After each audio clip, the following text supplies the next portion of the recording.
Hey, what is up, guys? It is Card Shuffler 99 here, and today we are going to be revealing the Sacred Riana's grand final performance on Asia's Got Talent. So we're going to try to put this together. Most of this is going to be more speculation, but we are going to back up our opinions with some evidence and whatnot. It was a pretty simple routine, so she kind of separated it into two different parts. So we'll go through each part separately. If you guys aren't subscribed to the channel, make sure you go hit that subscribe button. We do reveals for really all talent shows. In this case, we're doing Asia's Got Talent, but we also do America's Got Talent, Britain's Got Talent, all those shows, and we try to get you guys as quickly as possible the most accurate reveal out there. So we try our best to sort of puzzle and put everything together. So I hope you guys consider subscribing. Let us know in the comment section if you guys agree with us or disagree with us in terms of this method. So let's get straight into it. You are going to see links in the description to our old reveals for the Sacred Riana, as well as you'll see pop-ups throughout the video right about now. You'll see one, and you can go ahead and click on those to see her previous performances as well. So let's get straight into it. So we're going to start with the first part of the trick, and this was where she did the ashes, right? So this is part one of the trick, and really what's going to happen here is I'm going to talk about two different ways you can go about doing this. One is more so just a method you can do at home, I guess you could say. And there's another method where most likely she used this method because whenever you're going to do something like on the streets, it's always usually better to use a gimmick. So for example, if you wanted a double backer, it's always better to have an actual double backer as opposed to making your own double backer where you tape two cards together, right? Because obviously one's going to be better, one's a little more polished than the other. So obviously you can do a lot of things at home and make all these things, but if you're going to perform this on a talent show, she most likely bought the actual gimmick, okay?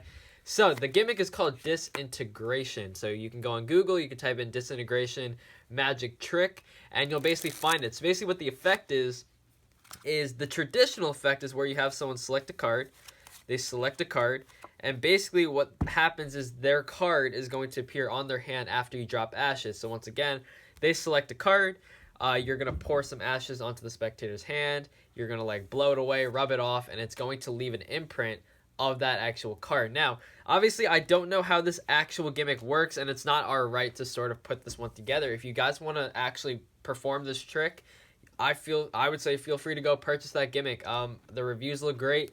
A lot of people are saying that it's actually a really cool gimmick. Now, this gimmick is going to be more universal, meaning that you can actually use this gimmick more than just with a deck of cards. You can actually do it similar to what Sacred Riana did with like a star, for example. So you're not limited to just sort of writing a specific card on someone's hand. You can do shapes, you can do numbers, you can do anything like that. Will work with this specific gimmick. Once again, it's a pretty easy thing to do, I believe, from what it says. So that is generally what's going to happen. Most likely this is the gimmick that she used. Once again, it's going to be a little more polished. Now the second method is if you use a glue stick. Okay, and credit to Disturb Reality, I believe, for this method. What happens here is if you take a glue stick and you write something on someone's hand, what happens is if you like burn a paper, drop some ashes onto the hand and wipe it away, it's going to leave an imprint of whatever you wrote with that glue stick. Now, this is most likely not what she actually did, considering it would be pretty hard to actually write on the judge's hand with a glue stick prior to the actual trick. And in addition to that, it's on her hand, so she can go ahead and like look at it. So it's a little bit sort of easier to go with the gimmick. Once again, I don't know how the gimmick actually works, so that's sort of up to you guys to speculate, but you have to buy it if you guys actually want to know how it's done. So now to the more important part of the trick, and this was the second part of the trick, and this is where she's going to use her box. Now, there's a couple different things to sort of keep in mind, so I'm going to use this whiteboard as sort of a little demonstration. So what she has here, as you start the trick, is she's going to have sort of a wall, right? And this is the wall here. So let's say this was the wall and sort of the audience is over here, right? So this is the wall, and then she has a box, right? She's going to have a box right in front of the wall, and the camera is going to go around the box, and you can see that. And one thing you'll notice about this wall is that it doesn't actually fit in.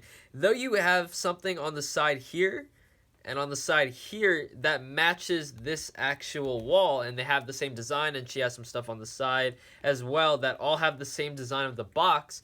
This wall here is placed a little bit differently. You can see that this wall and the things on the side, they don't actually match. So this is actually just a wall and these are screens, okay? So that's something to keep in mind, is that there's not just one big solid part. This wall here is not actually part of the stage. It's actually just a wall placed up against the box. Now, at this point, it's sort of, why is this wall here? Now, once again, this is not part of the stage. Now, why is it you're going to take the wall and make it look just like the box, meaning the design of the wall matches the design of the box? Why would you do that?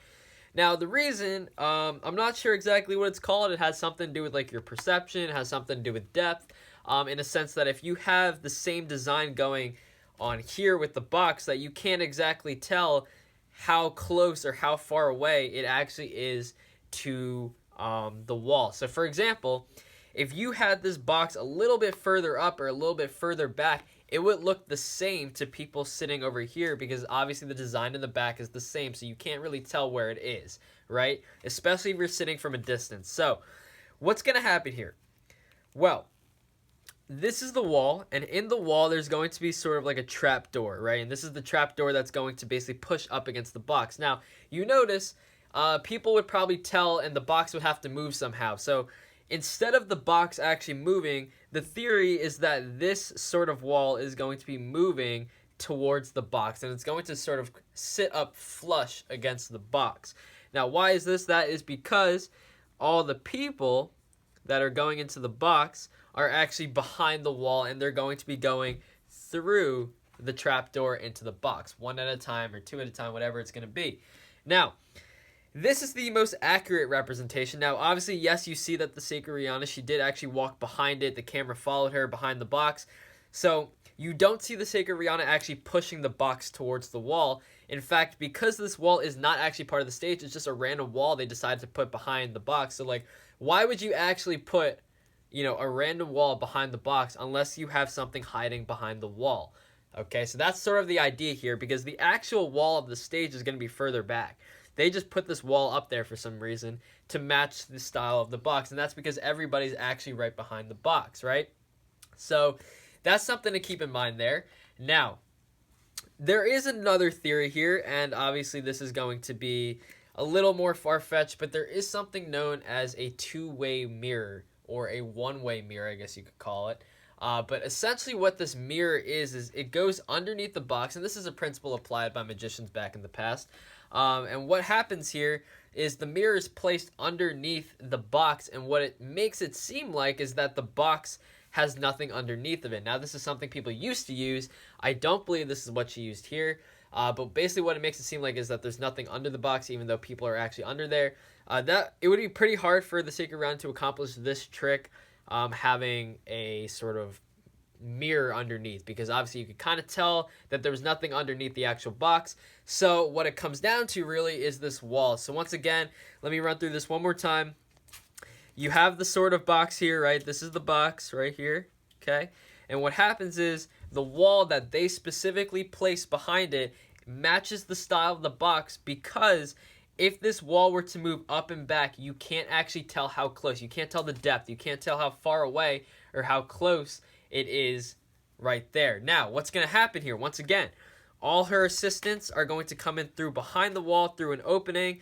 Now, you notice when you actually walk behind, or when she walked behind, you could kind of see that there was a way that this little back part here would actually open. So really all people are doing is just walking in, and you notice they're coming through the side. So it's not like people would have to come in, close this back compartment, and then come out. They were coming out the sides anyway. So really this back part could stay open the entire time, or someone came up the top. So that's important to keep in mind. Now, how did the Sacred Riana get behind the judges? Pretty easy. Once again, all she did was go into the box, and she went through the back. And all she has to do essentially is go through backstage, kind of come around behind the judges panel, and really sort of scare all the judges, right? That's essentially all she had to do, was come around just like that. Now, once again, you will see throughout that the assistants are actually going to push the box back up. So you can tell that this box is able to move, but I don't believe the box is going to move just because I don't see anybody moving it. But because the wall was specifically placed and it's not actually part of the stage, I believe the wall is actually moving towards the box. All right, guys, that is the theory. I hope you guys enjoyed this video. And anyway, this is Card Shuffler 99. Hope you guys subscribe, and peace out.